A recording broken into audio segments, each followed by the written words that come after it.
আজ আমি তোমাদের সামনে এমন একটা মানুষের কথা বলতে এসেছি যার নাম শুধু একটা নাম নয়, যার নাম একটা প্রতিবাদ, যার নাম একটা প্রতিজ্ঞা, যার নাম একটা নতুন আলো। তার নাম ওসমান হাদি। হাদি ছিল খুব সাধারণ একজন মানুষ, যার হাতে ছিল না কোনো ক্ষমতা, যার পেছনে ছিল না কোনো বড় পরিচয়, কিন্তু তার বুকে ছিল এমন এক সাহস, যে সাহস বড় বড় শক্ত দেওয়ালকেও কাঁপে দিতে পারে।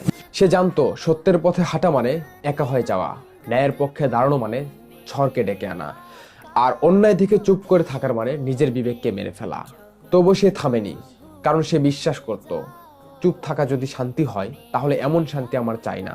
আমি এমন শান্তি চাই যেখানে কোনো অন্যায়ের জায়গা নাই। যেদিন হাদি অন্যায়ের সামনে দাঁড়িয়ে ছিল, সেদিন হাদির চোখে কোনো ভয় ছিল না, ছিল একটাই প্রশ্ন: আজ আমি না দাঁড়ালে কাল কে দাঁড়াবে? সে জানতো এই পথে বিপদ আছে, এই পথে কাটা আছে, এই পথে আঘাত আছে, এই পথে শেষ আছে। তবুও সে এগিয়ে গিয়েছিল,